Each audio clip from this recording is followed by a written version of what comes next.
നമസ്കാരം, today at മലപ്പുറത്തിലേക്ക് സ്വാഗതം. Malappuram MSP സ്കൂളിന് സമീപം ഓട്ടോ അപകടത്തിൽപ്പെട്ട് ഓട്ടോ ഡ്രൈവർ മരിച്ചു. മലപ്പുറം ബസ് സ്റ്റാൻഡിൽ ഓട്ടോ ഓടിക്കുന്ന പരേരങ്ങാടി സ്വദേശി സാജിദാണ് മരിച്ചത്. നിയന്ത്രണം വിട്ട ഓട്ടോ ഡിവൈഡറിലും മറ്റൊരു വാഹനത്തിലും ഇടിച്ചാണ് അപകടം സംഭവിച്ചത്. കാളിക്കാവ് മലയോര ഹൈവേയിൽ കാർ മറിഞ്ഞ് 4 പേർക്ക് പരിക്ക്. നിലമ്പൂരിൽ നിന്ന് കരുവാരക്കുണ്ടിലേക്ക് പോകുകയായിരുന്ന കാറാണ് കല്ലാമൂലയിൽ അപകടത്തിൽപ്പെട്ടത്. കരുവാരക്കുണ്ട് കേരള എസ്റ്റേറ്റിൽ ചീനിക്കൽ അബ്ദുൽ മജീദ്, അമ്മ മറിയുമ്മ, ഭാര്യ ഖദീജ, മകൻ മഷ്ഹൂർ എന്നിവർക്കാണ് പരിക്കേറ്റത്. ഇവരെ വണ്ടൂരിലെ സ്വകാര്യ ആശുപത്രിയിൽ പ്രവേശിപ്പിച്ചു. നിരവധി ക്രിമിനൽ കേസുകളിൽ പ്രതിയായ തിരൂരങ്ങാടി താഴേച്ചിറ സ്വദേശി തടത്തിൽ അബ്ദുൽ കരീമിനെ കാപ്പ ചുമത്തി അറസ്റ്റ് ചെയ്തു. ജില്ലാ പോലീസ് മേധാവി നൽകിയ റിപ്പോർട്ടിന്റെ അടിസ്ഥാനത്തിൽ ജില്ലാ കളക്ടറാണ് ഇത് സംബന്ധിച്ച് ഉത്തരവിറക്കിയത്. ഇയാളെ VU സെൻട്രൽ ജയിലിൽ ഹാജരാക്കി തടവിലാക്കി. കാട്ടാന ഭീഷണി മൂലം പുറലോകവുമായി ബന്ധപ്പെടാൻ കഴിയാതെ ആദിവാസി കുടുംബങ്ങൾ ദുരിതത്തിലായി. നിലമ്പൂർ വഴിക്കടവ് കാട്ടാന ഭീഷണി മൂലം പുറലോകവുമായി ബന്ധപ്പെടാൻ കഴിയാതെ ആദിവാസി കുടുംബങ്ങൾ ദുരിതത്തിലായി. നിലമ്പൂർ വഴിക്കടവ് റേഞ്ച് നെല്ലിക്കുത്ത് വനാന്തർ ഭാഗത്ത് താമസിക്കുന്ന പുഞ്ചംകൊള്ളി, അളക്കൽ കോളനികളിലെ 100-ലധികം കുടുംബങ്ങളാണ് പ്രതിസന്ധി നേരിടുന്നത്.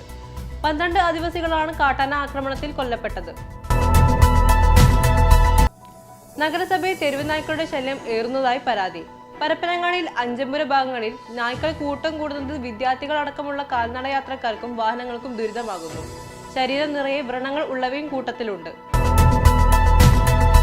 കൊണ്ടോട്ടി കുഴിമണ്ണ പഞ്ചായത്തിൽ എക്കാപ്പറമ്പിൽ ജനവാസ കേന്ദ്രത്തിലെത്തിയ കുറുനരിയുടെ കടിയേറ്റ് 2 പേർക്ക് പരിക്കേറ്റു. കാട്ടി ഹംസ, ചന്ദനക്കാവ് ഹരിദാസന്റെ ഭാര്യ തങ്കമണി എന്നിവർക്കാണ് പരിക്കേറ്റത്. ഇരുവരും മഞ്ചേരി മെഡിക്കൽ കോളേജിൽ ചികിത്സ തേടി. പടപ്പറമ്പ് കൊളത്തൂർ റോഡിൽ ഇരുചക്ര വാഹന യാത്രക്കാരുടെ യാത്ര ഭീതിയോടെ. റോഡിന്റെ ഒരു വശം കീറി ജൽജീവൻ മിഷൻ പദ്ധതിക്കായി പൈപ്പ് ലൈൻ സ്ഥാപിച്ചിട്ടും റോഡ് പഴയ രൂപത്തിലേക്ക് ടാർ ചെയ്തിട്ടില്ല. വാഹനം അരികു ചേർത്ത് ഓടിക്കുകയെന്നത് ഇവിടെ അതിസാഹസികമാണ്. പൊന്നാനി കോളിലെ നൂറടി തോട്ടിൽ ജലനിരപ്പ് ഉയർന്നതോടെ താഴ്ന്ന ബണ്ടുകൾക്ക് മുകളിൽ വെള്ളം കയറുന്നു.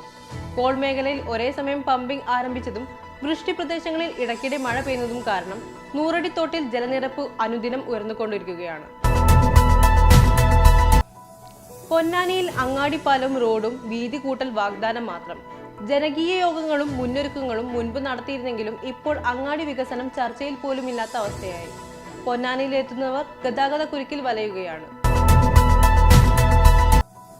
പൊന്നാനി ഈശ്വരമംഗലം മൃഗാശുപത്രിക്ക് കെട്ടിടം നിർമ്മിച്ചിട്ടും താലൂക്ക് റഫറൽ ആശുപത്രിയായി ഉയർന്നിട്ടും ആവശ്യത്തിന് ജീവനക്കാരില്ലാത്തത് പ്രതിസന്ധി സൃഷ്ടിക്കുന്നു. 7 ജീവനക്കാർ വേണ്ട സ്ഥലത്ത് ഇപ്പോൾ 5 പേർ മാത്രമാണുള്ളത്. സീനിയർ വെറ്റിനറി സർജനും ലാബ് ടെക്നീഷ്യനും ഇല്ലാത്തതാണ് പ്രയാസം. ഇതോടെ ടുഡേ അറ്റ് മലപ്പുറം സമാപിക്കുന്നു. പുതിയ വാർത്തകളുമായി അടുത്ത ദിവസം കാണാം. നന്ദി.